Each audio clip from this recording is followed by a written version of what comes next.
है हमारे नए वीडियो में। आज की वीडियो में हम लोग एक रोमांटिक ड्रामा मूवी को एक्सप्लेन करने वाले हैं। इस मूवी की कहानी में हम लोग एक ऐसी औरत को देखेंगे जिसकी एक खूबसूरत नौकरानी होती है। ये औरत अपने नौकरानी से काफी क्लोज होती है और ये बात इसके हस्बैंड को पसंद नहीं आती है। जब भी ये हस्बैंड वाइफ इंटीमेट होते थे वो नौकरानी इन दोनों को देखती थी। आखिर इन तीनों के बीच में कैसा रिश्ता है ये हम लोग इस वीडियो में आगे देखेंगे। तो चलिए इस मूवी को शुरू करते हैं। मूवी के स्टार्टिंग में हम लोग सोफिया को देखते हैं। सोफिया ईवा नाम की औरत के यहाँ एक नौकरानी का काम करती थी। वो ईवा की बेहद खास नौकरानी थी। ईवा जहाँ भी जाती सोफिया भी उसके साथ जाती थी।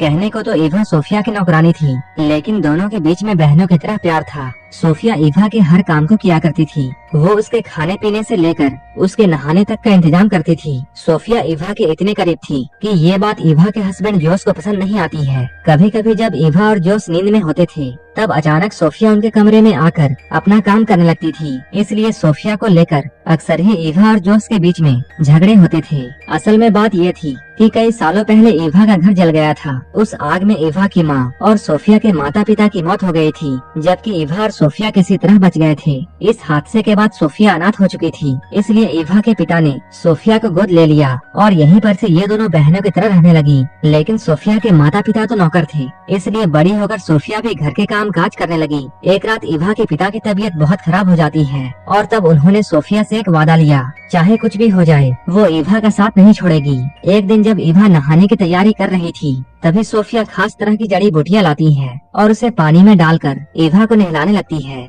लेकिन जिस तरीके से वो ईवा को छू रही थी ये देखकर जॉस को काफी बुरा लगता है। जॉस सोफिया से चिढ़ने लगा था, इसलिए वो सोफिया को अब बात बात पर डांटता है। इधर सोफिया अपने आप को खुश रखने की कोशिश करती। वो अपना ध्यान भटकाने के लिए तस्वीरों से भी बातें किया करती थी। ऐसे ही एक रात जब सोफिया अपने कमरे में जा रही थी तभी उसे ईवा के कमरे से आवाजें सुनाई देती हैं। वो यहाँ पर रुक जाती है। इन आवाजों को सुनकर सोफिया ये समझ जाती है जोस ईवा के साथ में इंटीमेट हो रहा है। उन दोनों की आती हुई गर्म आवाजों को सुनकर सोफिया के अंदर भी तूफान मच जाता है। इसके बाद वो जल्दी से अपने कमरे में आती है और अपने सारे कपड़े उतारकर आईने में अपने आप को देखकर सेटिस्फाई करने में लग जाती है। अगली सुबह जब सोफिया बाजार में जाती है तब यहाँ उसे स्टीव नाम का एक आदमी मिलता है। स्टीव सोफिया को अच्छा लगता था और वो हमेशा स्टीव से ही सब्जियां लेती थी, लेकिन वो जैसे ही स्टीव को देखती थी वो काफी घबरा जाती थी। सोफिया जब बाजार से आती है तब वो पूरे घर की साफ सफाई करती है और फिर खाना बनाने में लग जाती है, क्योंकि आज इनके घर में कुछ मेहमान आने वाले थे। अभी सोफिया घर के कामों को कर ही रही थी तभी उसे ये बात मालूम चलती है कि जोस एक नई नौकरानी रखने वाला है। इस बात को सुनकर सोफिया काफी परेशान हो जाती है,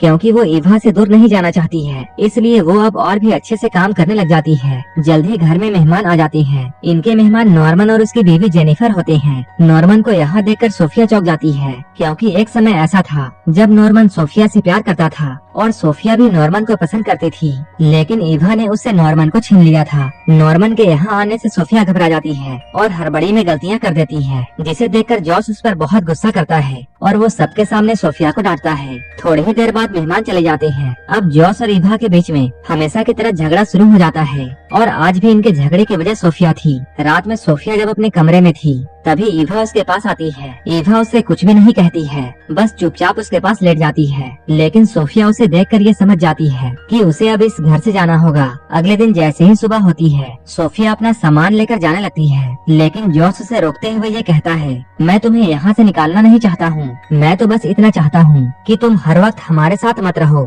जॉस के इशारे को वो समझ जाती है और वापस वो अपने काम में लग जाती है। इसके अगले दिन सोफिया नॉर्मन से मिलने के लिए जाती है। यहाँ ये दोनों बहुत सारी बातें करते हैं। नॉर्मन के पूछने पर सोफिया उससे कहती है, ईवा के पिता ने मुझे बाप का प्यार दिया था, लेकिन वही ईवा ने कई बार मुझे नीचा दिखाने की कोशिश की, क्योंकि वो अपने पिता का प्यार किसी के साथ भी बांटना नहीं चाहती थी। नॉर्मन से बातें करते हुए उसे काफी अच्छा लग रहा था, लेकिन तभी ईवा उसके पास आकर उसे अपने साथ चलने के लिए कहती है। ईवा उसे जॉस की स्टूडियो में लेकर जाती है। यहाँ पर उन्हें एक छुपा हुआ बच्चा मिलता है जो कि जॉस की बनाई हुई मूर्तियों में छुपा हुआ था। असल में शादी के इतने सालों बाद भी ईवा अब तक माँ नहीं बन पाई थी, इसलिए ईवा इस बच्चे को अपना बच्चा समझकर अपने साथ घर ले आती है। जब ईवा उस बच्चे को नहलाना चाहती थी तब वो बच्चा काफी उछल कूद करता है। ईवा के बाद जब सोफिया उसे नहलाने का ट्राई करती है तब वो आराम से उसके पास आता है। इसके बाद जॉस एक डॉक्टर को बुलाता है। बच्चे को अच्छी तरह चेक करने के बाद डॉक्टर इन लोगों को ये बताता है ये बच्चा बिल्कुल ठीक है, लेकिन इसका शरीर कुछ ज्यादा ही फ्लेक्सिबल है। इधर ईवा उसके शैतानियों से परेशान हो चुकी थी, लेकिन जॉस और सोफिया उस बच्चे की काबिलियत पहचान गए थे। एक रात ये लोग उस बच्चे को लेकर एक मेले में जाते हैं। जब ये लोग मेला घूमकर घर में फिर से आते हैं तब इन्हें दरवाजे पर एक जादूगर मिलता है। उस जादूगर के देखने से पहले ही वो बच्चा कहीं छिप जाता है। जॉस के कहने पर सोफिया उस जादूगर के लिए खाने का इंतजाम करती है। खाना खाते हुए जादूगर ये बताता है मेरे सहायक की मौत हो गई है और अब उसका बेटा विली ही मेरा वारिस है। इस जादूगर की बातों से ये लोग समझ जाते हैं जो बच्चा उनके घर में है वही विली है। अब जादूगर अपने जादू का कमाल इन सभी को दिखाता है ताकि ये लोग डरकर विली को वापस कर दे, लेकिन जादूगर के लाख कोशिशों के बाद भी ये लोग उसे विली के बारे में कुछ भी नहीं बताते हैं। अब सोफिया विली का ध्यान रखने लगी थी, जिससे ईवा को उससे जलन होने लगती है। सोफिया ये सारी बातें नॉर्मन को बताती है। वो उसे ईवा को माफ करने की सलाह देता है। अब सोफिया फिर से नॉर्मन के करीब आना चाहती थी और इसलिए उसने अब नॉर्मन के घर में आना जाना शुरू कर दिया था। नॉर्मन से मिलकर उसके अंदर भी इंटीमेट होने की इच्छाएं जागने लगी थी। वो हर वक्त बस अपनी प्यास मिटाने के सपने देख रही थी। एक तरफ वो नॉर्मन के करीब आना तो चाहती थी, लेकिन वहीं इधर वो स्टीव के साथ में भी अपना अच्छा समय बिता रही थी। स्टीव से मिलकर जब वो अपने घर में आती है तब यहाँ पहुंचकर वो एक पुलिस वाले को देखती है। ये पुलिस वाला जॉस का दोस्त होता है। वो यहाँ जॉस से कहता है जादूगर पर बैंक लूटने का आरोप है और पुलिस को इस बात का शक है कि इस काम में एक दुबले पतले बच्चे ने बैंक लूटने वालों की मदद की है और पुलिस को ऐसा लगता है कि वो बच्चा तुम्हारे घर में है, इसलिए पुलिस तुम्हारे घर में जांच के लिए आ रही है। ये सुनकर जॉस और सोफिया सोच में पड़ जाते हैं। अब ये लोग उस बच्चे को खिला पिलाकर मोटा करने की कोशिश में लग जाते हैं ताकि कोई भी उसे पहचान ना पाए। इसी बीच सोफिया को ये मालूम चलता है कि स्टीव उसकी एक सहेली से शादी करने वाला है। ये जानकर उसका दिल टूट जाता है। अब पुलिस जॉस के घर पर आती है, लेकिन उनके कहने पर जब विली को बुलाया जाता है तब विली को देखकर पुलिस वापस जाने का फैसला करती है, क्योंकि जॉस और सोफिया ने उसे खिला पिलाकर कम्प्लीटली चेंज कर दिया था। अब सब कुछ ठीक हो गया था। विली के बचने पर सब लोग बहुत खुश थे। विली खुश होकर इधर उधर कूदने लगता है और सोफिया उसे पकड़ने के लिए उसके पीछे पीछे भागती है। इसी बीच उसकी नजर ईवा और नॉर्मन पर जाती है, जो एक दूसरे के गले लगे हुए थे। उन दोनों को एक साथ देखकर सोफिया का दिल फिर से टूट जाता है। वो उदास होकर बाजार की ओर जाने लगती है, लेकिन तभी स्टीव उसके पास में आकर ये कहता है मैं सिर्फ तुमसे प्यार करता हूँ और अगर तुम हाँ कहो तब हम लोग शादी करके किसी दूसरे शहर में चले जाएंगे। वो स्टीव से शादी तो करना चाहती थी, लेकिन वो ईवा को भी छोड़ना नहीं चाहती है, इसलिए सोफिया उसे मना कर देती है। इसके काफी दिनों के बाद जॉस अपने घर में एक पार्टी देता है, जिसमें वो और ईवा सभी के सामने विली को गोद लेने वाले थे। ये देखकर पार्टी में आए सभी लोग ईवा की तारीफ करने लगते हैं, क्योंकि उसके पिता कायल ने भी सोफिया को गोद लेकर उसकी परवरिश की थी। लेकिन आज पहली बार सोफिया को ईवा के तारीफ से गुस्सा आ रहा था। वो यहाँ पर जॉस को ईवा और नॉर्मन के रिश्ते के बारे में बताना चाहती थी।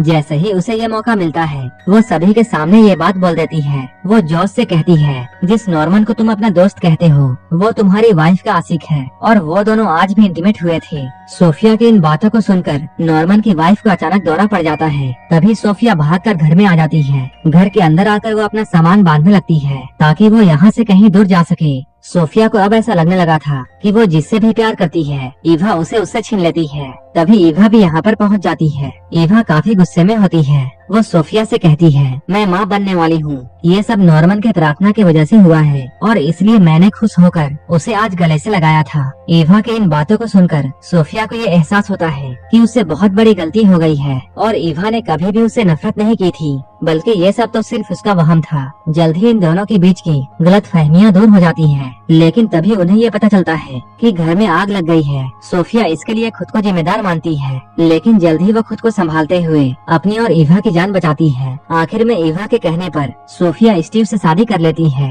और अब दोनों अपने परिवार के साथ में खुशी खुशी रहने लगते हैं।